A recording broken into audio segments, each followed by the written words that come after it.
Indo-British Advanced Pain Clinic, Noppimayam Surgery Duram. For appointments 9155515563.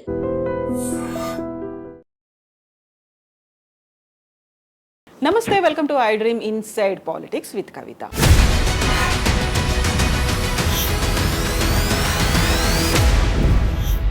Musi పునరుజ్జీవం కోసం ఎవరు అడ్డొచ్చినా కానీ ముందుకే వెళ్తుంది.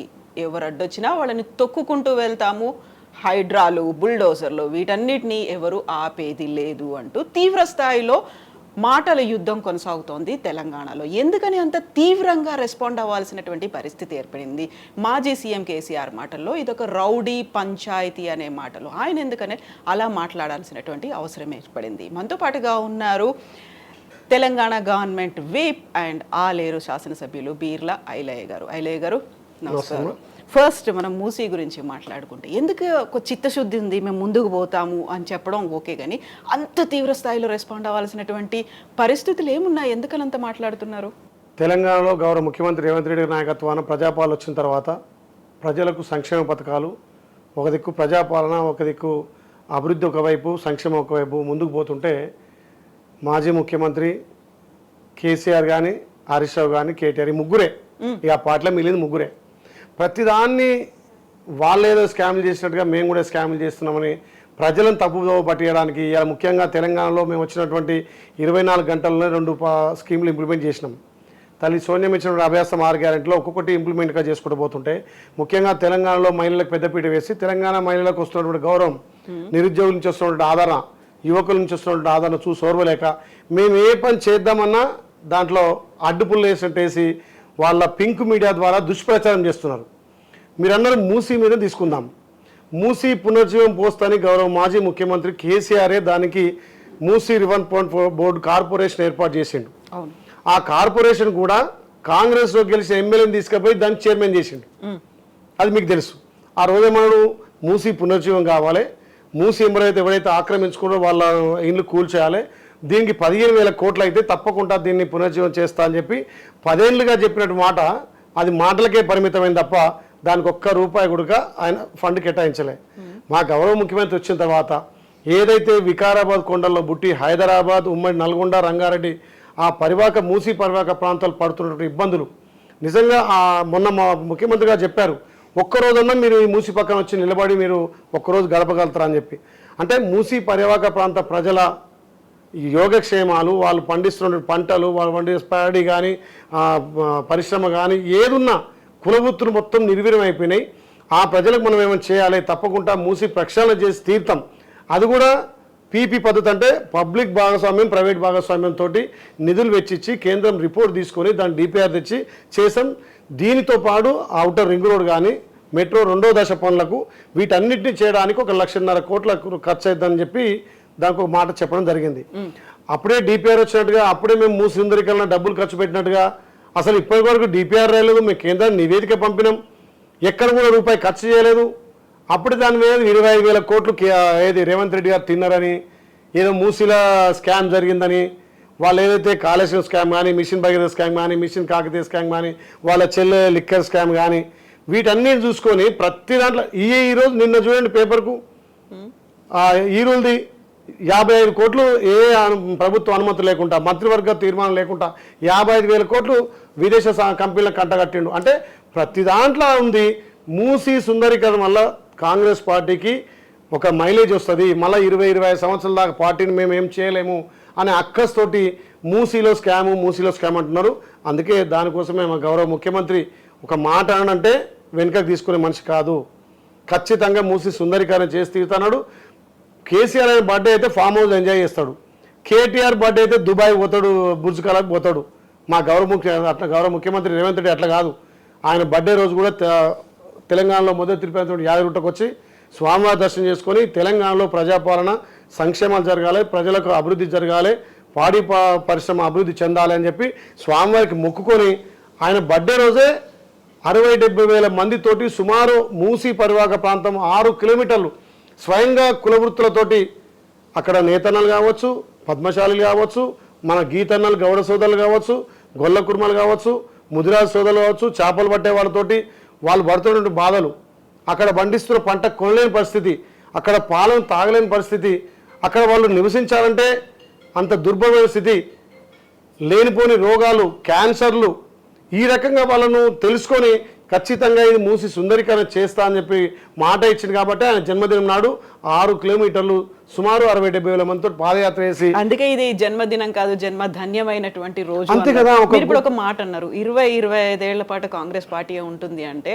మీరు ఈ మాట మాట్లాడినటువంటి మూసీ కోసం ప్రజా సంకల్ప యాత్ర అయినటువంటి నెక్స్ట్ డేనే కేసీఆర్ ఒక మాట మాట్లాడారు. వాళ్ళు ఏం పోగొట్టుకున్నారో ప్రజలకు ఇప్పుడు అర్థమైంది, నెక్స్ట్ వచ్చే గవర్నమెంట్ మనదే, 100% మనమే వస్తున్నాము అనే మాట కేసీఆర్ కరెక్ట్ చెప్పిండు. రాజరిక పాలన, గడిల పాలన పోగొట్టి ప్రజాపాలన వచ్చింది తెలిసి కదా. ఆయన చెప్తున్నాడు ఏం పోగొట్టుకున్నాం, రౌడీజం పాలన పోయింది, గడిల పాలన పోయింది, ప్రజాపాలన వచ్చింది. కాకుంటే మీరే ఎక్కువ రౌడీజం చేస్తున్నారు, రౌడీ పంచాయతీ మాటలు చావులను కోరుకుంటున్నారు మీరు, తొక్కుతా ప్రతి దానికి అడ్డుపుల్లు వేస్తే. ఇప్పుడు మీకు 10 ఏళ్ళు అధికారం ఇచ్చిర్రు, మాకు ప్రజలు 5 ఏళ్ళు అధికారం ఇచ్చిర్రు. మేము గెలిచిన 3 రోజు నుంచే, గెలిచిన 5వ రోజు నుంచే నీ ప్రభుత్వాన్ని కూల్చేస్తా, నీ ప్రభుత్వాన్ని కూల్చేస్తా అంటే ప్రజాస్వామ్యాన్ని బతకనివ్వరా?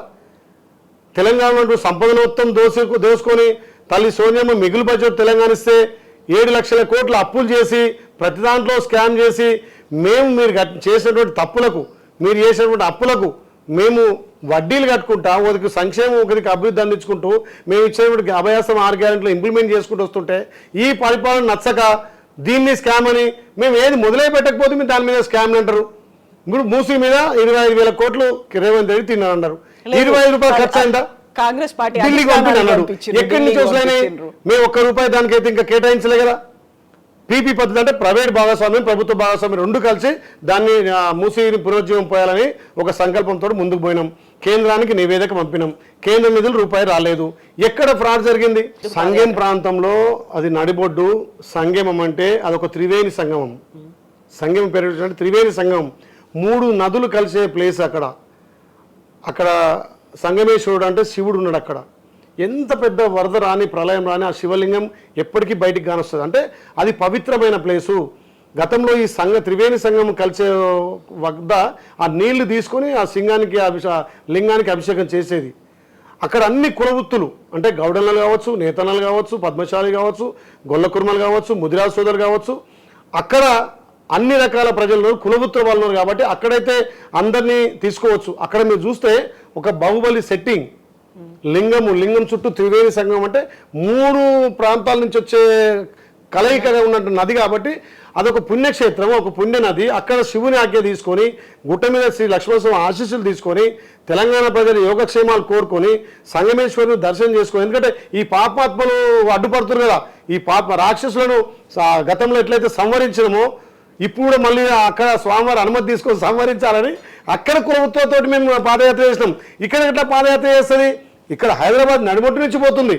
హైదరాబాద్లో ఏదైతే మీ ప్రభుత్వం ఉన్నప్పుడు ఆక్రమించినటువంటి అప్పుడు గౌరవ ముఖ్యమంత్రి ఏమన్నాడు, దీనికి కార్పొరేషన్ ఏర్పాటు చేసి చైర్మన్ చేసి దానికి 15,000 కోట్ల అవసరం ఉన్నవన్నావు.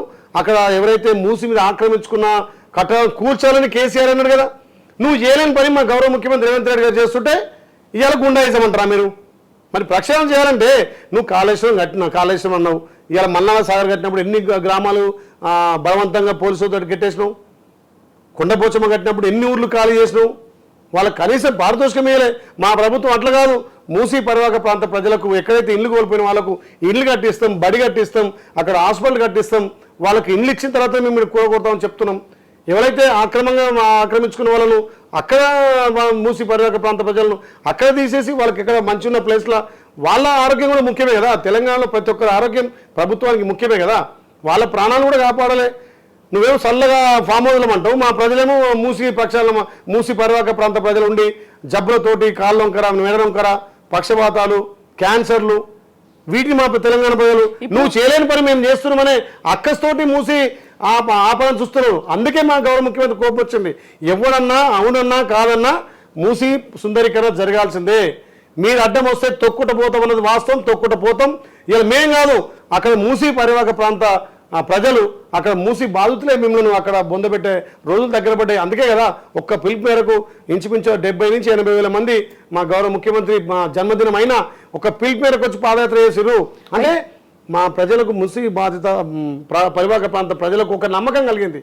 అరే రేవంత్ రెడ్డి మాకు దేవుళ్ళకి వచ్చి మా మూసి సుందరీకరణ చేస్తుంటుండు, మాకు బతుకల మీద ఆశ వచ్చింది, మా ప్రాంతం కూడా అభివృద్ధి అవుతుందని ఒక ఆశ పుట్టిన తర్వాత ఆ ఆశ మీద నీళ్లు చల్లాలని రామారావు ఈ హరీష్ రావు దొంగ నాటకాలు ఆడుతుంటే కోపం రాకపోతే వస్తుంది అంటే మా ఓపికను ఇంకా కూడా అడ్జేస్తున్నారు.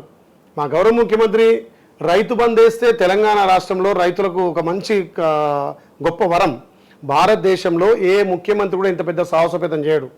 తల్లి సోనియమ్మ మిగులు బడ్జెట్ తెలంగాణ ఇస్తే ఈ దుర్మార్గులు పందికొక్కుల మెక్కి తెలంగాణను 7 లక్షల కోట్ల అప్పులు 7,000 కోట్ల అప్పులు 7 లక్షల కోట్ల అప్పులు చేసి ఇవాళ మీరు చేసిన అప్పులకు మేము వడ్డీలు కట్టుకుంటా సంక్షేమం అందిస్తుంటే రాష్ట్రాన్ని కొల్లగొట్టింది కాక మేము 22 లక్షల రైతులకు ఏకకాలంలో అంటే సుమారు 25 రోజులనే 18,000 కోట్లు రుణమాఫీ చేస్తే రుణమాఫీ కాలేదంటాడు. దాని మీద మహిళలకు మేము ఉచితంగా ఆర్టీసీ ఇస్తే మహిళలకు ఉచిత ఆర్టీసీ వేయలేదంటాడు. 500కే మా అక్క చెల్లెలకు గ్యాస్ ఇస్తే గ్యాస్ దుబారా అంటాడు. ఇలా ప్రతి ఇంటికి ఒక పేదోడికి 200 యూనిట్లు ఉచితంగా విద్యుత్ అందిస్తున్నాం. 200 యూనిట్లు మేము ఫ్రీ ఇస్తున్నాం. ఈ రకంగా మేము సంక్షేమాలు ఇస్తున్నాం. మీరు ఇవ్వలేనటువంటి ఉద్యోగాలు డిఎస్సి 10 ఏళ్లలో మీకు డిఎస్ వేయలే. ఇలా డిఎస్ వేసి మా టీచర్లు అంతా కూడా దసరా సంబరాలు చేసుకున్నట్టుగా డిఎస్ వేసి 15 రోజులకి రిజల్ట్ ఇచ్చి నియామకాలు చేసినాం. కానిస్టేబుల్ నియామకాలు చేసినాం, నర్సు నియామకాలు చేసినాం, ఎన్నో వేకెన్సీ పూర్తి చేస్తున్నాం. దీన్ని జీర్ణించుకోలేక మీరు 10 ఏళ్ళు మీకు అవకాశం ఇస్తే మీరు తెలంగాణ రాష్ట్రాన్ని కొల్లగొట్టి మేము 10 నెలల్లోనే మేము ఇచ్చిన హామీలతో పాటు గత ప్రభుత్వం చేసినటువంటి కొన్ని స్కీమ్లు కూడా మేము వచ్చుకుంటూ చేస్తుంటే ఇది నచ్చలేక దీని మీద ప్రభుత్వం దుమ్మెత్తిపోయాలంటే ఇది మరి కోపానికి దానికి దారి తీయదా? అంటే మీరు అంటుంటే ఊరుకుంటే మా అసమర్థత అనుకుంటారు కదా ప్రజలు కూడా. అయితే ఐలయ్య గారు ఇక్కడ వచ్చేటువంటి ఒక ప్రధానమైనటువంటి డౌట్, పునరుజ్జీవం చేస్తా అన్నది ఇక్కడ హైదరాబాద్లో చేస్తామని అన్నారు. బట్ పాదయాత్ర అక్కడ ఎందుకు చేశారు అనేది, ఇక్కడ పునరావాసం కావచ్చు, ఇక్కడ బాధితులు ఉందంతా హైదరాబాద్లో ఈ ప్రాంతంలో ఉంటే మీరు వెళ్ళింది నల్గొండ సంగెం ప్రాంతంలో. అయితే మీరు ప్రజా సంక్షేమం లేకుంటే అక్కడ ఆరోగ్యం అభివృద్ధి ఇవన్నీ కోరుకుంటున్నప్పుడు చావుల్ని కూడా ఎందుకు కోరుకుంటున్నారు మీరు? లేకుంటే పనుల రూపంలో ఏదైతే ఉన్నాయో పథకాల రూపంలో అది చూపించవచ్చు కదా. చూస్తున్నాం కదా పథకాలు అంటే ఇప్పుడు నేను చెప్పానమ్మా, గృహజ్యోతి అనుకోండి, మహిళలకు ఆర్టీసీ అనుకోండి, 500కే గ్యాస్ అనుకోండి, 200 యూనిట్ల విద్యుత్ అనుకోండి, ఇవన్నీ అవుతున్నాయి కదా, ఇస్తున్నాం కదా. ఇప్పుడు మహారాష్ట్ర ఎన్నికల ప్రచారంలో భాగంగా సీఎం రేవంత్ రెడ్డి వెళ్లారు. తెలంగాణలో 6 గ్యారంటీ స్కీముల అమలు అయిపోయింది, అన్ని పథకాలని మేము అమలు చేశామన్నారు. అన్ని ఎక్కడ అవుతున్నాయి అన్నాం, ఒక్కొక్కటిగా ఇంప్లిమెంట్ చేస్తున్నాం. ఇప్పటికీ 4-5 స్కీములు మీకు చెప్పామమ్మా. ఇప్పుడే మహిళలకు ఉచిత బస్సు కానీ, 500 గ్యాస్ కానీ, ప్రతి ఇంటికి 200 యూనిట్ల ఉచిత విద్యుత్ కానీ, 500 రూపాయలకు గ్యాస్ కానీ, రైతన్నలకు సన్న వడ్లకు 500 బోనస్ కానీ, రైతు రుణమాఫీ పెద్ద ఎత్తున 22 లక్షల మందికి ఒక రాష్ట్రం అంటే అంత పెద్ద సాహసోపేత నిర్ణయం ఏ ముఖ్యమంత్రి తీసుకోడు. ఒక రైతు అప్పులున్నా కానీ ఎక్కడ రైతన్నలకు మనం ఇచ్చిన మాట రాహుల్ గాంధీ గాంధీ కుటుంబం ఒక మాట అంటే దాన్ని శిలాశాసనంగా చేసి మా గౌరవ ముఖ్యమంత్రి ఇంప్లిమెంట్ చేస్తుండు. ఒక దిక్కు మేము పస్తులు వండుకుంటూ కూడా సంక్షేమాలు గతంలో వాళ్ళు ఇచ్చిన కొన్ని స్కీమ్లు కూడా మేము ఇంప్లిమెంట్ చేసుకొస్తున్నాం. వాళ్ళు 15 రోజులకు 2 రోజులకు ఒకసారి 20 తారీఖు దాకా జీతాలు ఇవ్వకపోతే మా ప్రభుత్వం వచ్చిన తర్వాత ప్రజాపాలన ద్వారా 1వ తారీఖు జీతాలు ఇస్తున్నాం మేము. ఇది కాంగ్రెస్ పార్టీ, ఇది ప్రజాపాలన. రైతుల్లో అసంతృప్తి అసహనం లేవా? వాళ్ళకి కావాల్సినటువంటి నీరు కావచ్చు, రుణమాఫీ కావచ్చు, రుణమాఫీ చేసినాం కదా, 22 లక్షల మందికి అయింది. ఇంకొంతమందికి టెక్నికల్ ఇష్యూ వల్ల కొంత అకౌంట్ మిస్ మ్యాచ్ అయ్యి లేకపోతే 2 లక్షల పైబడి ఉన్న వాళ్లకు ఏదైతే వాళ్ళు 2,30,000 ఉన్నాయి, 30,000 వాళ్ళు కాబట్టి 2 లక్షలు మేము అకౌంట్లో జమ చేసి అంటున్నాం. దానికి సంబంధించిన శాఖ మంత్రి తుమ్మల నాగేశ్వరరావు అని చెప్పారు, ఏ రైతు ఆధారపడద్దు, మీ కాంగ్రెస్ పార్టీ భరోసా ఉంటుంది, ఇది రైతు ప్రభుత్వం, ప్రతి రైతుకు రుణమాఫీ చేస్తాం, మేము భరోసా కల్పిస్తాం కదా. మేమేదో వాళ్ళు 10 ఏళ్లలో 1,00,000 రూపాయలు 4 విడతలు అని చెప్పి ప్రతి విడతకి 25,000 12,500 అసలు 12,500 మిత్తి అంటే అది మిత్తికి వడ్డీకే పోయింది తప్ప వాళ్ళు ఏకకాలంలో 8 లక్షల రూపాయలు చేశారు. 1 లక్ష చేయడానికి వాళ్ళకి 10 ఏళ్ళు పట్టింది. మేము 2 లక్షలు చేయడానికి మాకు 10 నెలల సమయం కాదు, 25 రోజుల సమయంలో మేము చేశాం కదా. కొంత టెక్నికల్ ఇష్యూ వల్ల కొంత 2 లక్షల పైబడి ఉండి ఏమైనా వాళ్ళు ఎక్కువ పేమెంట్ ఉంటే వాళ్ళు కట్టుకుంటే వాళ్ళ అకౌంట్లో వేస్తారని చెప్పినాం కదా. ఇది రైతు ప్రభుత్వం కదా, రైతుకు భరోసా ఇస్తున్నాం కదా. అయితే ఇప్పుడు రామన్నపేటకు సంబంధించి అది అదానీకి కట్టపెట్టడం మీద కూడా కాంట్రవర్సీ అనేది అయింది కదా. మొన్నటిదాకా అదానీలను విమర్శించినటువంటి రేవంత్ రెడ్డి కాంగ్రెస్ సర్కారు ఇప్పుడు మళ్ళీ వాళ్ళ దగ్గర నుంచి విరాళాలు తీసుకుంటున్నారు స్కిల్ యూనివర్సిటీ కోసం, అక్కడ వాళ్ళకే అప్పగించడం అనేది. అంటే తప్పు జరిగినప్పుడు ఎత్తి చూపడం మా ప్రతిపక్షంగా మా బాధ్యత. రాష్ట్ర అభివృద్ధి కోసం బడా నాయకులతోటి కానీ బడా వ్యాపారవేత్తలతోటి కానీ మేము ఇప్పుడు ప్రజాపాలన ద్వారా సత్సంబంధంగా వాళ్ళ లెక్క స్కామ్లతోటి కాదు. స్కామ్లు జరిగినప్పుడు మేము ఖచ్చితంగా మేము ఎదుర్కొన్నాం, మేము ప్రశ్నించినాం.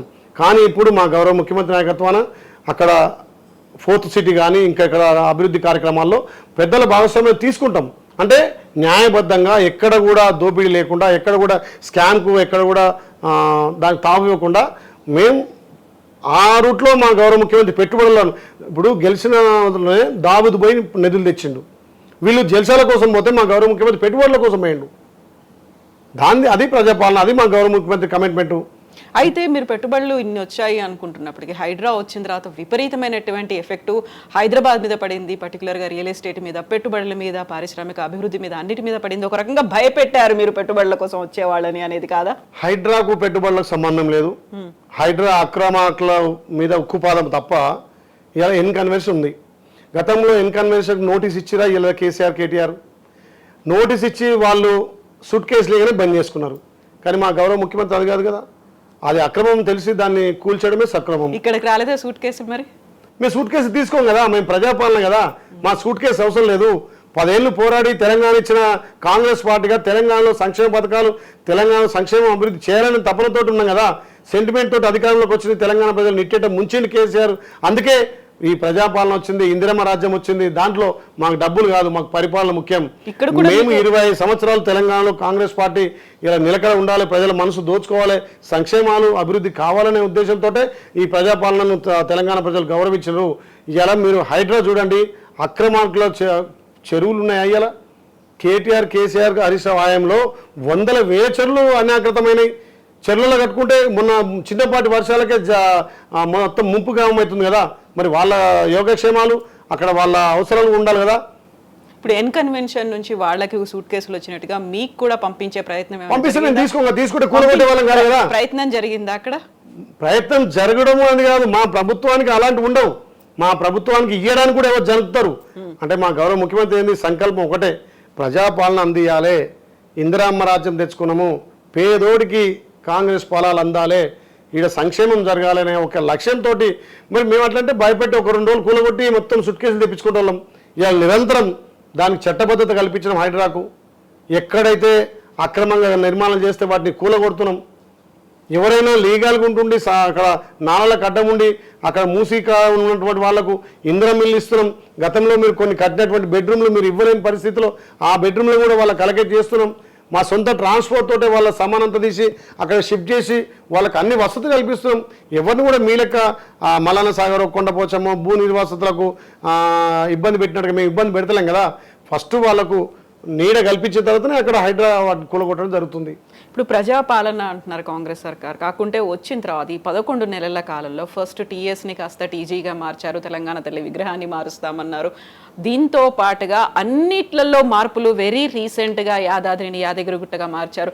ఇలా మార్పులు అనేవి దీంట్లోనే ఉంటాయి. ఆ మార్పు కోరుకున్న దేనికోసం అంటే ఈ పేర్ల మార్పేనా? పేరు మార్పు అనేది కాదు, తెలంగాణ సంస్కృతి, తెలంగాణ సాంప్రదాయాలు కాపాడాల్సిన బాధ్యత కూడా రాష్ట్ర ప్రభుత్వం ఉంది. మీరు అందరూ చూసిరు, అప్పుడు నిరుద్యోగులు కానీ యువకులు కానీ వాళ్ళ ఛాతి మీద, వాళ్ళ హార్ట్ మీద టీజీ అని రాసుకున్నారు. కొన్ని వెహికల్ల మీద రాష్ట్రం సిద్ధించక ముందుకే టీజీ అని రాసుకున్నారు. అంటే ఈ పరాయి పాలన మాకొద్దు, మా పాలన మాకు ముద్దు అని చెప్పి ఉద్యమ కాలంలో ఎంతోమంది నిరుద్యోగులు, ఎంతోమంది యువకులు వాళ్ళ గుండెల మీద టీజీ అని రాసుకున్నారు, వాళ్ళ వెహికల్ మీద టీజీ అని రాసుకున్నారు.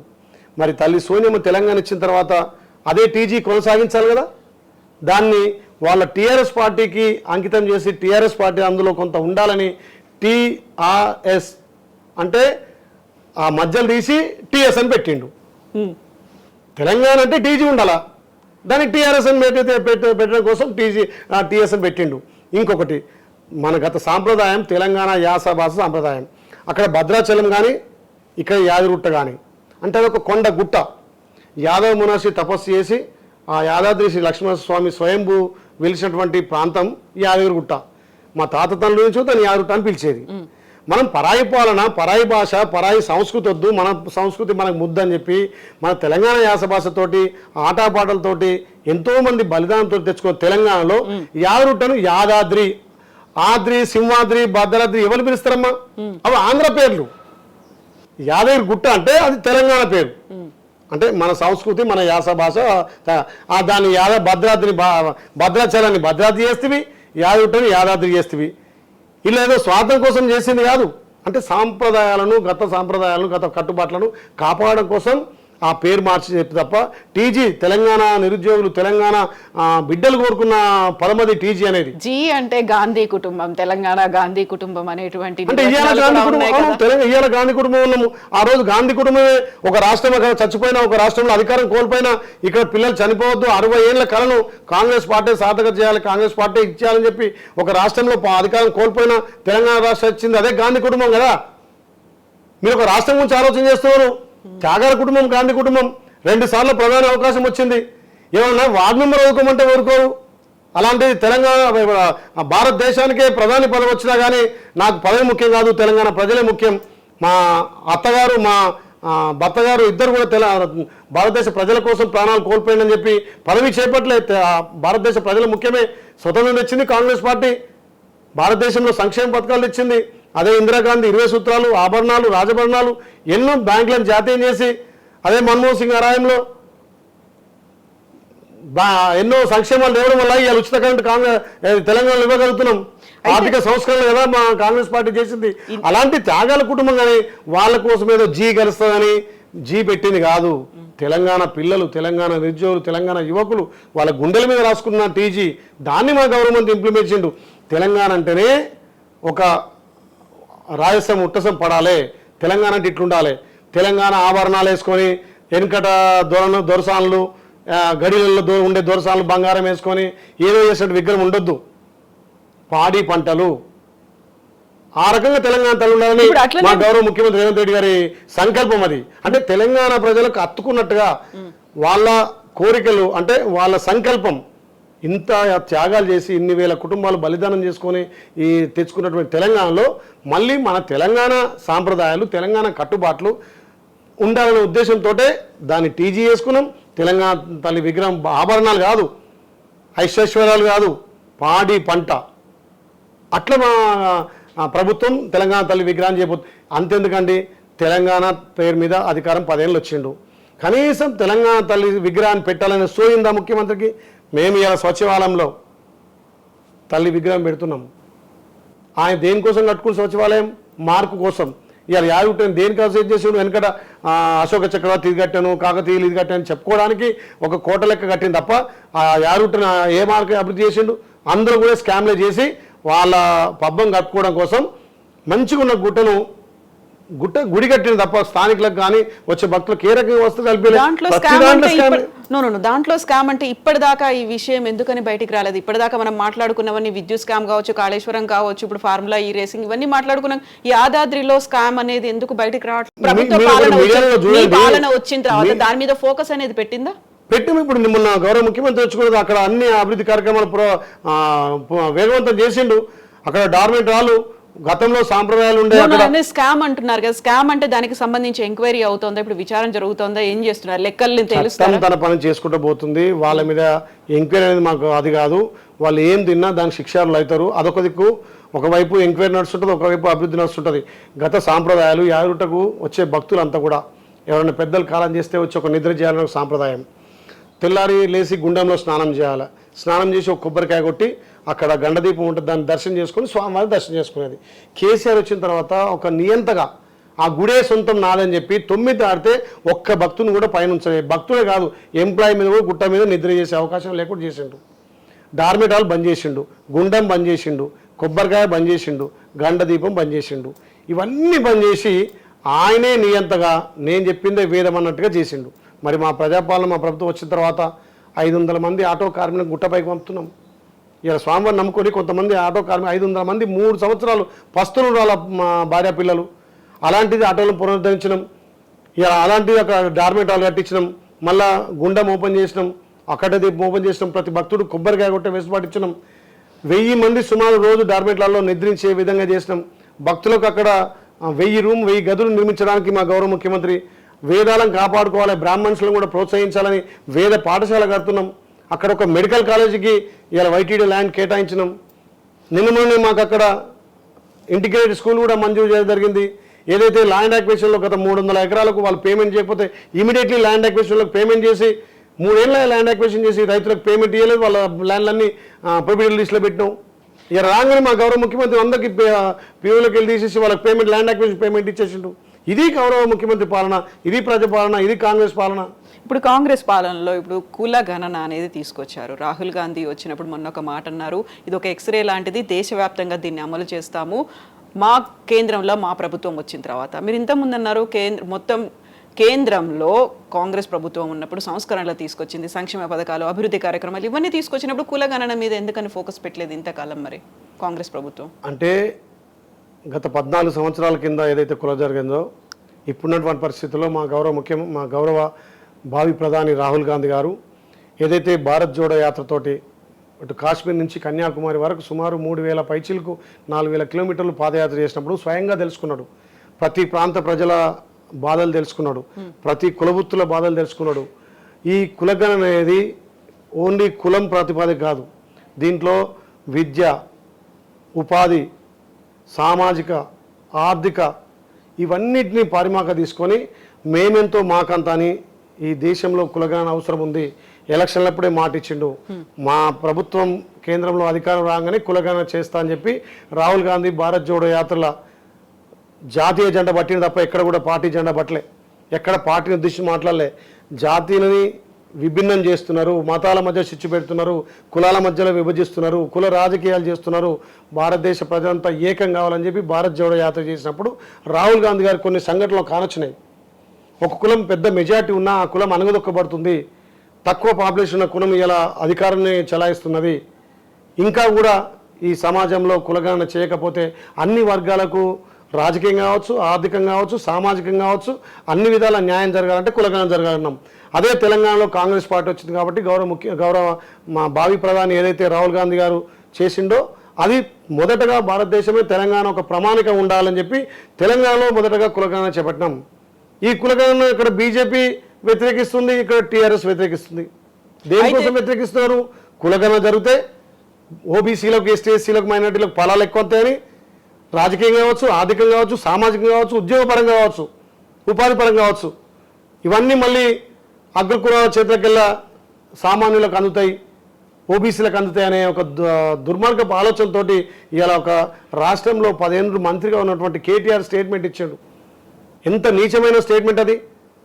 ఒక ప్రతిపక్ష హోదా ఉండి కులగణన వస్తే మీరు తిట్టి పంపండి, కులగణను వ్యతిరేకించండి అంటాడు.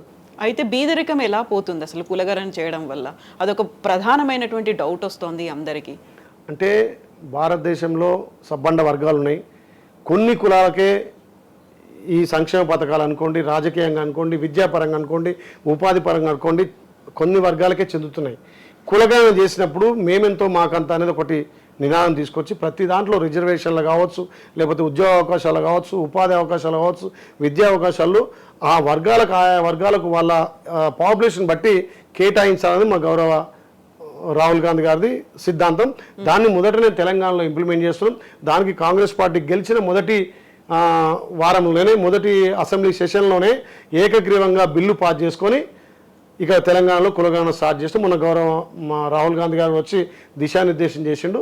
ఇలా ప్రజాపాలనలో ప్రతి ఇంటింటికి అంటే ఒక కులగణన అనేది ఒక మనిషికి ఎక్స్రే తీస్తే ఎట్లయితే రుగ్మతులు బయటపడతాయో ఆ ఇంటి ఉన్నటువంటి యోగక్షేమాలు కానీ, సంక్షేమాలు కానీ, ఆర్థికంగా కానీ, సామాజికంగా ఆ కులం ఆ ఇల్లు ఎట్లుంది, ఒక వ్యక్తికి ఏ రకంగా రుగ్మతులు ఉన్నాయో తెలుసుకోవడానికి ఈ కులగణన ఒక ఇల్లు ఎట్లుందో తెలుసుకోవడానికి కులగణన ఉపయోగపడుతుంది. ఇది భారతదేశంలోనే తెలంగాణ నెంబర్ 1గా కులగణను మిగతా 28 రాష్ట్రాలు కూడా ఒప్పుకునే విధంగా కులగణన జరుగుతుంది. పర్టికులర్గా కులగణన అనగానే బీసీలకు సంబంధించి అక్కడ ఉన్నటువంటి రిజర్వేషన్లు కావచ్చు, లేకుంటే రాజ్యాధికారం అని ముందు నుంచి అన్నారు, కేవలం ఓటు బ్యాంక్ రాజకీయాల కోసమే వాడుకుంటున్నారన్నారు. వెరీ రీసెంట్గా తీన్మార్ మల్లన్న ఎమ్మెల్సీ చేసినటువంటి వ్యాఖ్యలు 5 షేర్లు ఉండితే గట్టిగా సరిపోయేటువంటి వాళ్ళు మనల్ని పాలిస్తున్నారు అనేటువంటి మాటలు, వీటన్నిటిని మీరు ఎట్లా చూస్తున్నారు అసలు? అంటే బీసీలను అభివృద్ధి చేయాలా, బీసీలను సంకల్పం చేయాలా, బీసీలను రాజకీయంగానే ఉపాధి చేయాలంటే వాళ్ళకు విద్య, వైద్యం అందియాలి. బాగా విద్య ఉంటే తప్పకుండా అన్ని రంగాల్లో ముందుకు రావచ్చు. కానీ మేమేదో చేస్తామని చెప్పి ఒక కులాన్ని తిట్టి ఒక కులాన్ని లేపాలంటే కాదు. ఇలా బీసీ ఉద్యమాలు ఎంతోమంది చేసిరు. జాతీయ నాయకుడు ఆర్ కృష్ణ చేసిండు, ఇలా రాష్ట్ర నాయకుడు జాజుల్ సింగ్ చేస్తున్నాడు, ఎంతో బీసీలు ఉద్యమాలు చేసిర్రు. కానీ ఒక కులాన్ని మనం రెచ్చగొట్టి ఒక కులాన్ని డెవలప్ చేయాలంటే కాదు, అందరం కలుపుకొని మేమెంతో మాకంత అనే దిశగా కలిసికట్టుగా పోరాడాలి. ఇలా వాళ్ళు చైతన్యవంతమైనరు, వాళ్ళని మనం తిట్టడం వల్ల మనకు వచ్చే లాభం లేదు. మనం ఎట్లా చైతన్యం కావాలి, మనం ఎట్లా అధికారం రావాలి, బీసీలకు ఎట్లా రాజ్యాధికారం రావాలి, బీసీలం సంఘటితం కావాలి, బీసీలం ఐక్యత కావాలి, మేమెంతో మాకంత చూపించుకోవాలి. కానీ ఎదుటివాడిని తిట్టడం వల్ల మనం ఐక్యతం అవుతామంటే ఇక అది సమాజంలో కరెక్ట్ కాదు. ఎదుటివాడిని తిట్టడం వల్ల మనం ఐక్యత కాము. మనం ఎట్లా ఐక్యత కావాలి, మన దాంట్లో ఎట్లా యూనిటీ రావాలి, మనం ఎట్లా ఎడ్యుకేషన్ పరంగా, మనం ఎట్లా ఆర్థిక పరంగా, సామాజికంగా ఎట్లా అభివృద్ధి కావాలనే తపనతో ముందుకు పోవాలి తప్ప ఒకరిని తిడితే ఒకరు అభివృద్ధి అవుతుంటే దాన్ని నేను ఏకీభవించను. ఎగ్జాక్ట్లీ. ఇప్పుడు నాకు గతంలో రెడ్లు ఓట్లు వేసారేమో కానీ ఈసారి మాత్రం నాకు రెడ్ల ఓట్లు అవసరం లేదు, మనం అంతా ఏకం కావాలి, కేవలం నాకు బీసీలే ఓట్లు వేయండి అనేటువంటి ఒక మాట. అంటే ఇది ప్రజాస్వామ్యం. ప్రజాస్వామ్యంలో అన్ని మతాలు అన్ని కులాలు ఉంటాయి, సమానమే. డాక్టర్ బిఆర్ అంబేద్కర్ గారు దేవుడు అంటాం కానీ కనిపించే దేవుళ్ళు ఉంటే కనిపించే దేవుడు డాక్టర్ అంబేద్కర్. ఇవాళ ఒక సర్పంచ్గా, ఒక ఎంపీటీసీగా, ఒక ఎంపీపీగా, ఒక ఎమ్మెల్యేగా అయినంటే కూడా అది మన రాజ్యాంగంలో ఉన్నటువంటి పవర్. దాన్ని ఎవరు చెప్పినా ఒక మరి అట్లంటే డాక్టర్ బిఆర్ అంబేద్కర్ ఒకే సామాజిక వర్గాన్ని రాసిన ఇలా రాజ్యాంగం ప్రపంచం మెచ్చే విధంగా అన్ని కుల మతాలు అన్ని వర్గాలకు న్యాయం జరిగే విధంగా ఇలా రిజర్వేషన్లు కానీ, ఉపాధిలో కానీ, ఉద్యోగాల్లో కానీ మన ప్రజాస్వామ్యం అట్లా ఉంది. మరి ఆ రోజు ఆయన ఒక కులం గురించి రాసింది కాదు కదా. ఇలా సబ్బండ వర్గాలు భారతదేశంలో ఉన్నటువంటి 200 చిల్లర కులాలు ఉన్నాయి, అన్నిటికీ న్యాయం జరగాలని రాసిండు. దాంట్లో ఉండాలి తప్ప ఒక్క కులం అవసరం లేదు, ఒక్క కులం అవసరం కాదు. రాజకీయాల్లో కులాలకు అతీతంగా, మతాలకు అతీతంగా, వర్గాలకు అతీతంగా, ప్రజాస్వామ్యబద్ధంగా. అందుకే ఎందుకు ఇచ్చారండి, గతంలో మా తాతలు ఉన్నప్పుడు డబ్బున్న వానికి ఓటు ఉండే, రాజరికం ఉన్న వానికి ఓటు ఉండే. డాక్టర్ బిఆర్ అంబేద్కర్ వచ్చాక ప్రతి పేదవాడు కానీ, 5 పైసలలోడు కానీ, 100,000 కోట్ల కానీ, అక్కడ అనిల్ అంబానీ కావచ్చు, గుడిసిన ముసలామి కావచ్చు, 18 ఏళ్ళు నిండినంటే ఓటకు ఇవ్వాలనే ఒక రాజ్యాంగంలో ఉన్నటువంటి హక్కు కదా. దాన్ని నా ఓటు వద్దు, నీ ఓటు కావాలని కాదు, ప్రజల అభిప్రాయం. నీకు మంచి అంటే వేస్తారు, నీ విజన్ కరెక్ట్ ఉంటే నీకు ప్రజలు వేస్తారు, నీ విజన్ కరెక్ట్ లేకపోతే వేయరు. కానీ కులమే అని అంటే మాత్రం ఇది రాజకీయాల సాంప్రదాయం కాదు, ప్రజాస్వామ్యాన్ని రక్షించే సాంప్రదాయం కాదు. ఇన్ని మాటలు అంటుంటే ఎందుకని సీఎం రేవంత్ రెడ్డి తీన్మార్ మల్లన్ని అందరిని ఇచ్చట్లేదు, ఎందుకని పిలిచి మాట్లాడట్లేదు? ప్రతిదానికి గౌరవ ముఖ్యమంత్రి స్పందించాల్సిన అవసరం లేదు. ముఖ్యంగా కాంగ్రెస్ పార్టీలో స్వేచ్ఛ ఎక్కువ ఉంటుంది, అంతర్గత ప్రజాస్వామ్యం ఉంటుంది. ఇది మాది నేషనల్ పార్టీ. ప్రాంతీయ పార్టీలో అట్లుండదు. అదే కేసీఆర్ పార్టీలో ఇంకో పార్టీలో అట్లుండదు. కాంగ్రెస్ పార్టీలో కొంచెం స్వేచ్ఛ ఉంటుంది. కానీ ఆ స్వేచ్ఛ కూడా ఉండంత వరకు ఉండాలి. హద్దు మీరితే దానికి కూడా హైకమాండ్ ఉంది, మా ఏఐసీస్ కానీ పీసీసీ ఉంది, వాళ్ళు చర్యలు తీసుకుంటారు. సరే, ఇంకా కూడా వెయిట్ చేస్తున్నాం. అందరు కలిసిపోవాలి, కలిసి ఉండాలి. ఎందుకంటే తెలంగాణలో 10 సంవత్సరాలు అభివృద్ధిలో వెనుకబడ్డది, దోచుకోబడ్డది, అణచివేయబడ్డది. కాబట్టి ప్రజాపాలన అందించాలని గౌరవ ముఖ్యమంత్రి కూడా అన్నీ చూసుకుంటూ ముందుకెళ్తుంది. సర్పంచ్ నుంచి ఎమ్మెల్యే దాకా అయినరు, ఇప్పుడు చీఫ్ విప్ అయినరు, మంత్రి ఎప్పుడు అవుతున్నారు బీర్లా ఐలయ్య గారు? ప్రజలు కోరుకుంది అయినా మా అధిష్టానం ఆలోచన చేసి వాళ్ళకి ఎప్పుడు ఇవ్వాలనుకుంటే బీర్లా ఐలయ్య సేవలు ఇంకా మంత్రివర్గం లెవెల్ అవసరం అనుకుంటే వాళ్ళు ఆలోచన చేస్తారు. నేను ఏది కూడా ఆశించలే, కష్టపడి ముందుకు పోతున్నా. ప్రజలు దీవించరు, మా పార్టీ దీవించింది, పార్టీ కష్టపడుతున్న బీఫామ్ ఇచ్చింది, గెలిపించింది. గెలిచిన తర్వాత అసెంబ్లీలో కూడా ఒక విప్గా అవకాశం ఇచ్చింది మా పార్టీ. ఒక బీసీ నాయకుని ఎమ్మెల్యే చేసింది, ఒక విప్ ఇచ్చింది, అందులో బీఎస్సీ కమిటీ మెంబర్ కూడా ఇచ్చింది. పార్టీ ఇప్పటికే నాకు ఎక్కువనే ఇచ్చింది. మరీ పార్టీ అవసరం ఉందనుకుంటే, మా హైకమాండ్ అవసరం ఉంటే మంత్రి కూడా ఇస్తారు. సో ఇప్పుడు గొల్ల కురుమల కమ్యూనిటీకి ఒక ప్రాతినిధ్యం వహిస్తున్నారు. ఆ కమ్యూనిటీ నుంచి ఒక మంత్రి కావాలి అనేటువంటి కమ్యూనిటీ కోరిక ఉంది. మీ కార్యకర్తలు, మీ అనుచరులు, అలాగే బీర్లా ఐలయ్య గారికి లేదా అలాంటి కోరిక? నేను మంత్రిని అవ్వాలి అనేది ఎప్పుడు అడగలేదా? అంటే కావాలంటే రావు పదవులు, కావాలంటే రావు, కష్టపడితే వస్తాయి. ఇవాళ ఇందాక కూడా ప్రజలకు అందుబాటులో ఉండి అక్కడ ప్రజలకు వాళ్ళ ఒక అన్నగా తమ్మినిగా వాళ్ళకి మధ్యలో అందుబాటులో ఉన్నా కాబట్టి నన్ను ఎమ్మెల్యే చేసిరు. ఇంకా నా కార్యక్రమం ముందుకు తీసుకుపోతే పార్టీకి కూడా బలోపేతం చేయడానికి, రేపు స్థానిక సంస్థలు పెద్ద ఎత్తున స్థానిక సంస్థలు గెలవడానికి నా ప్రయత్నం చేస్తా. అప్పుడు తర్వాత పార్టీ ఆలోచన చేస్తుంది. ఎందుకంటే 6 వేకెన్సీలు ఇంకా ఇప్పటికీ ఉన్నాయి కాబట్టి. అంటే మీరు అన్నది కూడా ఒకటి, ప్రతి ఏ పార్టీలో కానీ ప్రతి అసెంబ్లీలో ఇప్పటివరకు అసెంబ్లీ చరిత్రలో గొల్ల కుర్మకు లేని మంత్రివర్గం లేని అసెంబ్లీ లేదు. దాన్ని కూడా మా అధిష్టానం ఆలోచన చేస్తుంది, చర్చలు చేస్తున్నారు. సో మినిస్టర్ సాబ్ అవుతున్నారు ఐలయ్య గారు. ఇక భగవంతుని ఆశీస్సులు, మా అధిష్టానం ఆశీస్సులు. సో ఇప్పటికి ఆ వేకెన్సీ ఉంది కాబట్టి అదైతే వస్తుందని నమ్మకం నాకు ఉంది. అయితే ఐలయ్య గారికి సంబంధించి అక్కడ ఆలేరు నియోజకవర్గంలో మీరు బాగా ల్యాండ్ గ్రాబింగ్ చేస్తున్నారు, మీ అరాచకాలు ఎక్కువైపోయినాయి, మీ అంచర్ల ఆగడాలు ఎక్కువైపోయినాయి, అక్కడ బీఆర్ఎస్ వాళ్ళ మీద కేసులు పెట్టిస్తున్నారు, పోలీసులను యూజ్ చేసుకుంటున్నారు, ఇవన్నీ ఎందుకు వినిపిస్తున్నాయి? అంటే ఒక సామాన్య కుటుంబంలో పుట్టి ఒక బీసీ బిడ్డగా ఈ స్థాయికి వచ్చినంటే కొందరు జీర్ణించుకోలేకపోతారు. అంటే నాకు ఒక సిస్టమ్ ఏముందంటే, నేను కష్టపడి 10 రూపాయలు సంపాదిస్తే అందులో 10 రూపాయలు ప్రజల కోసం పెడతా. నేను ఎమ్మెల్యే 10 నెలలు అవుతుంది, కానీ 15 ఏళ్ళ నుంచి 15-20 ఏళ్ళ నుంచి సేవా కార్యక్రమం ఏర్పాటు చేస్తున్నా. గత 5 ఏళ్ళ నుంచి బీర్లా ఫౌండేషన్, 8 ఏళ్ళ నుంచి బీర్లా ఫౌండేషన్ సేవా కార్యక్రమాలు చేస్తున్నా. మరి ఈ 10 ఏళ్ళ నుంచి టీఆర్ఎస్ గవర్నమెంట్ ఉంది. నేను ల్యాండ్ గ్రాబింగ్ చేసినా, నేను కేసులు పెట్టిన వాళ్ళ ప్రభుత్వమే కదా. సో ఇప్పుడు ఎక్కువ అయ్యాయని అప్పటికంటే రియల్ ఎస్టేట్ లేదు, అప్పుడు రియల్ ఎస్టేట్ ఉండే, రోజు రియల్ ఎస్టేట్ లో బాగా యాక్టివ్ ఉండేది. రియల్ ఎస్టేట్ 4 రాళ్ళు సంపాదించి వాస్తవం ఒప్పుకుంటా. సామాన్య కుటుంబం నుంచి ఒక ఎమ్మెల్యేగా ఒక ఈ స్థాయిలో 10 మందికి సాయం చేయగలుగుతుంటే, నేను బిజినెస్ చేసిన, వ్యాపారం చేసిన, రాజకీయ నాయకుడు వ్యాపారం చేయడం లేదు, కానీ ఎక్కడ అక్రమాలు చేయలే.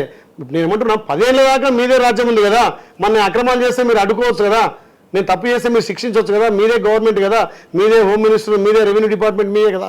మేము వచ్చి 10 ఏళ్ళ నుంచి రియల్ ఎస్టేట్ లేదు తెలంగాణలో, ఒక ఫ్లాట్ అమ్మింది లేదు, ఒక ఎకరం లేదు, కొన్నది లేదు. ప్రపంచం మొత్తం ఆర్థిక మాధ్యమం ఏర్పడది, అమెరికా కూలిపోయింది, లండన్ కూలిపోయింది, ఇక్కడ భారతదేశంలో ఎక్కడ ఏ రాష్ట్రంలో రియల్ ఎస్టేట్ లేదు. అది కొత్త మొత్తం మందగిచ్చింది. ఈ టైంలో ఎవరు స్కామ్ చేస్తారు, ఈ టైంలో ఎవరు చేస్తారు? ఉన్న స్కామ్ అంతా టీఆర్ఎస్ చేసిపోయారు. ఎమ్మెల్యేలు 100 ఎక్కర్లేదు, ఖాళీ ఉంది. ఆ ఖాళీని భర్తీ చేసుకుంటా ఒక దిక్కు మేము ఇచ్చినటువంటి హామీలే, ఒక దిక్కు సంక్షేమ పథకాలే, ఇవన్నీ చేయాలి. కానీ తప్పు కొంతమంది నా మీద గిట్టని వాళ్ళు. మీరు తెలంగాణలో చూడండి, మా ఆలేరు చరిత్రలో చూడండి, ఏ నాయకుని కూడా 25 నుంచి 30 వేలు మెజారిటీ దాటలే. ఒక బీసీ బిడ్డగా, ఒక ప్రజల మధ్య ఉన్న నాయకుడిగా, నేను ఒక సామాన్యమైన కుటుంబం నుంచి వ్యక్తిని వాళ్ళు 1000 కోట్లు వంచినా నేను రూపాయి ఇవ్వకున్నా మా బిడ్డ అని చెప్పి 50,000 మెజారిటీ ఇచ్చారు. ఇదే కదా నేర్చము.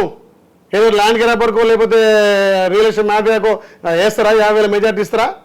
అన్ని వర్గాలు వేసారు. టీఆర్ఎస్ వేసారు, బీజేపీలు వేసారు, కాంగ్రెస్ వేసారు, కమ్యూనిస్టులు వేసారు, అందరు వేసేపటికే 2 లక్షల ఓట్లల్లా 1,90,000 ఓట్లు అయితే 1,30,000 నాకే వచ్చాయి కదమ్మా. 70% నాకే వచ్చినాయి. మరి మంచోనికి అయితే 70% వేస్తారు కదా. నేను అనేది మీరు ఎమ్మెల్యే అయిన తర్వాత ఇంకా పెరిగినాయి. ఆయనతో రియల్ ఎస్టేట్ లేదు, ఆయనతో ఏది లేకుండా అయింది. మాత్రం మీ చేతిలో ఉంది, పదవి ప్రజాపాలన. మీరు చూడండి, ఇన్ని సోషల్ మీడియా కానీ మీ ఇంకా వేరే మీడియా చూడండి, రోజు నేను ఎక్కడన్నా ఒక్కరోజు లీవ్ తీసుకున్నట్లేదు. మా గౌరవ ముఖ్యమంత్రి 24 గంటలకు 18 గంటలు పనిచేస్తుండ్రు. జీతం కూడా తీసుకోనని చెప్పినట్టున్నారు కదా, అది కూడా పంచుతా అని చెప్పి. తీసుకుంటున్న జీతం, కానీ పేద ప్రజలు తీసుకోనని చెప్పలే. తీసుకుంటే ప్రభుత్వం నుంచి ప్రజల కోసం ఇస్తానా. ఒక నెల ఒకరికి, ఒక నెల ఒకరికి, ఇప్పటికి ఇస్తున్నా, రికార్డు ఉంది. వచ్చిన వెంటనే పిల్లలకా, అనాథాశ్రయాలక, డెవలప్మెంట్ కార్యక్రమాలక, చనిపోయిన వాళ్ళకు పెళ్లిళ్లకు. నిన్న కూడా మా మిస్సెస్ 10,000 రూపాయలు ఒక పేదో చనిపోతే ఇచ్చి నిన్న పెళ్లిళ్లకు ఒక 5 కుటుంబాలకు సాయం చేసిన గట్లుంటది. నాకెందుకు చాలా ఎమ్మెల్యే నేను ఇంకేం కావాలమ్మా? ఇంకా మీరు ఆయనతో మంత్రి అంటారు, ఆ మంత్రి కూడా వచ్చే అవకాశాలు ఇంకేం కావాలిగా? చాలా నేనే కాదు, చాలా మంది కూడా అడుగుతున్నట్టున్నారు కదా. నేను అన్నది అదే, మీ అనుచరులు, కార్యకర్తలు అందరూ కూడా అడుగుతున్నారు. అందరికీ ఉంటుంది. అంటే మంచోని వెనుక 100 మంది ఉంటారు, చెడ్డోని వెనుక 10 మంది ఉంటారు. నేను అందరికీ మంచిగా తలో 4 వేలకు ఉన్నా కాబట్టి మామూలుగా రావాలని ఆశిస్సులు. మీరే అంటున్నారు కావాలని అంటున్నారు కదా. అంటే ఆ రకంగా ముందుకు పోతుంది తప్ప ఏదో ఈ 10 మంది ఎన్ని ఉంటుంది. ఇప్పటికీ 1 ఇయర్కి వస్తుంది, ఇంకా 4 ఏళ్ళే కదా. ప్రజలతోటి మంచిగా ఉండి మమేకమైండి ప్రజలకు సంక్షేమం అందించుకుంటూ ప్రజల మధ్య ఉంటే ఇంకొక మళ్ళా ఓటేస్తారు కదా. లేకపోతే నాకు వచ్చింది కుర్చీ, ఇదే రాజసింహం, ఇదే గడిల పాలన, ఇదే గడి అనుకుంటే ప్రజలు 4 ఏళ్ళలో నిన్ను మళ్ళీ ఇంట్లో కూర్చోబెడతారు కదా. అందుకే నేను ఏమనుకుంటున్నా అంటే, ఇది ఒక్కటే కాదు, మా నియోజకవర్గానికి నేను ఉన్నంత వరకు సేవలు అందించాలి. నేను ఆ రోజు చెప్పిన, నేను నాయకుడు కాదు సేవకుడు అని చెప్తున్నా. ఈ రోజు వరకు మా ఆలేరు ప్రజలకు, మా తెలంగాణ ప్రజలకు అదే అంటున్నా. ఎక్కడ అవకాశం వచ్చినా ప్రజలకు అండదండగా ఉండాలి, వాళ్ళకు ఒక నాయకుడు కాదు సేవకుడుగా నిలబడాలని లక్ష్యంగా పనిచేస్తున్నా. ఇప్పుడు మనం నల్గొండ జిల్లా గురించి మాట్లాడుకుంటే, రేవంత్ రెడ్డి ఇంకా సీఎం పదవి నుంచి వైదొలుగుతారు, నల్గొండకు చెందినటువంటి ఉత్తమ్ కుమార్ రెడ్డి సీఎం అవుతారు అనేటువంటి ప్రచారం ఈ మధ్య కాలంలో ఎందుకని అంత విపరీతంగా అంటే వినిపిస్తుంది? కాంగ్రెస్ పార్టీ బలంగా ఉంది, సంక్షేమాలు అందిస్తుంది, ప్రజాపాలన అందిస్తుంది, ఎట్లా స్విచ్ పెట్టాలని చెప్పి ప్రతిపక్షాలు మా మధ్యలో స్విచ్ పెట్టాలనుకుంటారు. కానీ గత కాంగ్రెస్ పార్టీ గతంలో ఉన్న పార్టీల కంటే గతంలో ఉన్న దానికంటే ఇప్పుడు ఐక్యతగా ఐక్యత ఉందా? తల్లి సోనియమ్మ ఆశీస్సులతోటి ఒకటే మాట మీద ఉన్నాం. మేము గెలిచింది 65 మంది అయితే మాకు ఇంకా మా ప్రజాపాలన వచ్చి ఇంకా 10 మంది వచ్చి 75 మంది ఉన్నారు. వచ్చిన వారం నుంచే కూలిపోతుంది కాంగ్రెస్ లో జాయిన్ అయిపోయినట్టేనా అందరూ కాంగ్రెస్ మద్దతు మాకు. మేము చేర్చుకుంటే ఇంకా 20 మంది వస్తారు, మేము వద్దంటున్నాం. వాళ్ళ లెక్క అంగట్లో సంతలో పసులో కొన్నట్టుగా మేము కొనదలుచుకోలే. కాకపోతే మా ప్రతిపాలన నచ్చి మేము అందిస్తున్న సంక్షేమాలు నచ్చి కొంతమంది మాకు మద్దతు తెలుపుతున్నారు. మాకు ఇప్పటికి 80 దాకా వచ్చింది మద్దతు. మాకు చాలు 65, 64, 63 ఉంటే గవర్నమెంట్ ఉన్నట్టే. మాకు 20 మంది పెంచున్నారు, ఇంకెందుకు మాకు అవసరం లేదు కదా. అందుకే మా ప్రభుత్వానికి డోకా లేదు. వాళ్ళు ఎన్ని ఫామ్ హౌస్ ప్రభుత్వం కాదు సీఎం ని మార్పు అనేది రేవంత్ రెడ్డి కాదు ఉత్తమ్ కుమార్ రెడ్డి అవుతారనేది లేదు. మా ప్రభుత్వం మార్చే ప్రసక్తి లేదు. మాకు 5 ఏళ్ళు మాకు అధికారం ఇచ్చారు. 5 ఏళ్ళు మా అధిష్టానం మా ఎమ్మెల్యేలు అందరం కూడా మా సిఎల్పి నాయకుడుగా రేవంత్ రెడ్డి అనుకున్నాం. రేవంత్ రెడ్డి గారు ఖచ్చితంగా గౌరవ ముఖ్యమంత్రిగా ఉంటాడు. రాబోయే కాలంలో ఆయన నాయకత్వాన్ని మళ్ళీ ప్రభుత్వం వస్తుంది, మళ్ళీ ఆయనే సీఎం ఉంటాడు. ఇప్పుడు పొంగులేటి శ్రీనివాసరెడ్డి గారు ఈ మధ్య కాలంలో సియోల్లో ఉన్నప్పుడు బాంబులు అన్నారు, హైదరాబాద్కి వచ్చిన తర్వాత ఆటం బాంబులు అన్నారు. అవన్నీ ఎందుకని అలా టైం కోసం వేచి చూస్తున్నాయా, లేకుంటే అవి అసలు అంత ఇంటెన్సిటీ లేని బాంబులా? పేలుతున్నాయి కదా. ఎక్కడ ఎప్పుడు? అక్కడ లిక్కరాని బేలే ఆ జైలుకి పోయొచ్చే. ఇలా 55 కోట్లు విదేశాల కంపెనీలకు అప్పైపోయిండు. 55 కోట్లు అంటే బాంబు అంటే ఏంది? వాళ్ళ స్కామ్లు బయటపడుతున్నాయి. బాంబు అంటే అరెస్టులు అన్నట్టుగా ఆయన చెప్పారు. 8-10 మందికి అరెస్టులు ఉంటాయి. కేటీఆర్ తప్పు చేసిండు, 55 కోట్లు ఏసీబీ ఎంక్వైరీ చేసింది. మన గవర్నర్ నిర్ణయం తీసుకుంటాడు. చట్టం తన పని చాలా చేసుకుంటూ పోద్ది కదా. మేము అరెస్ట్ చేయాల్సి ఎక్కడిది? చట్టం ఉంది కదా దానికి. గవర్నర్ నిర్ణయం ఎలా ఉంటుంది అనుకుంటున్నారు? తప్పకుండా ఎందుకు ఒక ఉన్నత పదవిలో ఉన్న వాళ్ళు దానికి న్యాయం చేయాలంటే తప్పకుండా దాని మీద పరిశీలిస్తారు, దానికి తగిన చర్యలు తీసుకుంటారు కదా. వాళ్ళే నేను ఏమంటుంటే పెద్దలు సామెత అంటారు, ఏమంటారు, ఎవరు తీసుకున్న గొంతులో వాడే పడతారు అంటారు. వాళ్ళు గొయ్యి తీసుకున్నారు, వాళ్ళే పడుతున్నారు. మేము అరెస్ట్ చేయాల్సిన అవసరం ఎక్కడిది? రోజు స్కామ్ బయటపడుతుంది కదా. మంత్రివర్గ తీర్మానం లేకుండా విదేశాలకు విదేశీ కంపెనీలకు 55 కోట్లు అప్పనంగా దొరికిపోయింది కదా. అదే బాంబు. ఇంకా మేము అరెస్ట్ చేస్తే బాంబు అయింది. ఆ క్యాంపెయినింగ్ కాంగ్రెస్ వైపు నుంచి అయింది కదా బాగా ఎక్కువ సోషల్ మీడియాలో. కాంగ్రెస్ వైపు అనేది మా కాంగ్రెస్ వైపు కాంగ్రెస్ సోషల్ మీడియా లేదు. ఇవాళ మొత్తం వాళ్ళు సంపాదించిన డబ్బుతో పింక్ మీడియాని మెయింటైన్ చేస్తున్నారు. మేము ఒక్క పని చేద్దామంటే దానికి 10 మీడియా సోషల్ మీడియా పెడుతున్నారు. ఇప్పుడు మీరు అన్నారు మూసి ₹1 కూడా ఇప్పటి వరకు మేము మూసి కేటాయించలే. దాంట్లో 25,000 స్కామ్ అయింది. 25,000 ఢిల్లీకి పంపిడు రేవంత్ రెడ్డి గారు అనేది.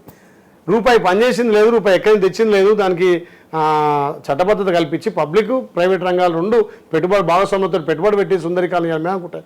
దాని మీద స్కామ్ అండి. ఇప్పుడు సోషల్ మీడియా లేదన్నారు, బోల్డ్ అన్ని యూట్యూబ్ ఛానల్స్ ఉన్నాయి, డిజిటల్ మీడియా ప్లాట్ఫామ్స్ ఉన్నాయి, అవన్నీ కాంగ్రెస్ని సపోర్ట్ చేస్తున్నాయి. ఇక్కడ ప్రధానంగా కేటీఆర్ చేసినటువంటి ఒక మాట, మేము 33 జిల్లాల్లో 33 మెడికల్ కాలేజీలు పెట్టాము, దాని బదులు 33 యూట్యూబ్ ఛానళ్ళు పెట్టుకుంటే మేమే అధికారంలో ఉండేవాళ్ళమని. అంటే ఆ బలమంతా మీకు ఉంది కదా కాంగ్రెస్ పార్టీకి. మా యాదాద్రి భువనగిరి జిల్లానే మెడికల్ శాంక్షన్ అన్నాడు, మరి ఎడగట్టిండి ఒక చూపించాలి కదా. చూపించాలి. ఇప్పటి వరకు శాంక్షన్లో ఒక జీవో ఇవ్వగానే కాదు కదా, దానికి మళ్ళీ ఇప్పుడు మేము డబ్బులు ఇవ్వాలి, ఇప్పుడు మేము ల్యాండ్ యాక్విజిషన్ చేయాలి, మేము కట్టాలి. గత పాలకులు ఏం చెప్పుకుంటారు, ప్రతి జిల్లాకు మెడికల్ కాలేజ్ అంటారు. నువ్వు కట్టినట్టుగా చూపించి మెడికల్ కాలేజ్. ఇప్పుడు నువ్వు 10 జిల్లాలకు 10 మెడికల్ కాలేజ్ ఇచ్చినావు, మొన్న 9 ఇచ్చినావు. మొన్న కొడంగల్కు రేవంత్ రెడ్డి గారు ముఖ్యమంత్రి అయితే కొడంగల్కు మెడికల్ కాలేజ్ ఇచ్చినావు. మా యాదాద్రి భువనగిరి జిల్లాకే మెడికల్ కాలేజీ శాంక్షన్ అన్నావు. అంటే అర్థమైంది, నువ్వు శాంక్షన్ ఇచ్చే వరకే తప్ప ₹1 నిధులు ఇవ్వలే, ఒక గుంట జాగా ఇవ్వలే. ఎట్లా నువ్వు మెడికల్ కాలేజ్ కట్టినట్టుగా ఎట్లయితే చెప్పండి. ఇప్పుడు ఎట్లా అధికారం పోతుందని టపా జీవోలు ఇచ్చి ఏదో పేపర్ మీద ఇయ్యంగానే అభివృద్ధి అయిపోయేట. ప్రతి గ్రామంలో డబుల్ బెడ్రూమ్ కడతాను, ఈ కట్టేవా? ప్రతి రైతుకు నువ్వు ఇచ్చినవా? KG to PG విద్యాలను ఇచ్చినవా? ఎవరికి చేసినాము?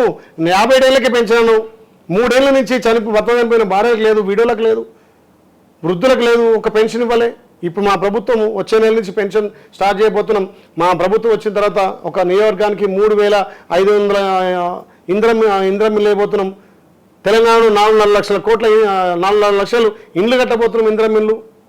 ఇది ప్రజాపాలన, ఇది కాంగ్రెస్ పార్టీ, ఇది గౌరవ ముఖ్యమంత్రి పాలన. సో ఇప్పుడు 1 year కాబోతోంది, ఇంకొక 4 ఏళ్ల పాటు ఇలాగే సుస్థిరంగా ఉంటుందా కాంగ్రెస్? తప్పకుండా ఇంకా బలంగా ఉంటుంది, ప్రభుత్వము, ఇంకా బలంగా ఉంటుంది. మా పరిపాలన వచ్చి ఇంకా చాలా మంది టచ్ లో ఉన్నారు, మేమే తీసుకుంటలేము. అయితే బీజేపీ మాత్రం ఎందుకని అంత క్లియర్ గా చెప్తోంది? ఏలేటి మహేశ్వర్ రెడ్డి అన్నారు, ఆయన మార్చే ప్రయత్నం జరుగుతోంది, ఆ తర్వాత ఉత్తమ్ కుమార్ రెడ్డి ఆయన శాసనసభలో ప్రతిపక్ష నాయకులుగా గుర్తిస్తలేరు. ఏదో ముఖ్యమంత్రి మీద 2 బాంబులు వేస్తే 2 మాటలు అంటే నేను పెద్ద ఏదో లీడర్ అనుకుని అంటుండు తప్ప ఆయన స్థాయికి మించి మాట్లాడుతున్నారు. ఆయన గతంలో కాంగ్రెస్ పార్టీలోనే, కాంగ్రెస్ పార్టీలో విద్యాబుద్ధులు నేర్చుకొని పోయినోడే. ఏదో బీజేపీలో ఇప్పుడు అలా 3 వర్గాలు, బండి సంజయ్ ఒకటి, ఈటల రాజేంద్ర ఒకటి, మహేశ్వర్ ఒకటి, ఈయన లీడర్గా గుర్తిస్తలేరు. పెద్దోని మీద ఒక రాయేస్తే నేను పెద్ద, కానీ బురదలు రాయేస్తే నీ ముఖంగా చెల్తుంది. అంత మాత్రాన ఆయన మాటలు పట్టించుకోవాల్సిన అవసరం లేదు మాకు. ఎస్ అండి, thank you so much and best wishes to you అండి. Thank you. Thank you. Thank you.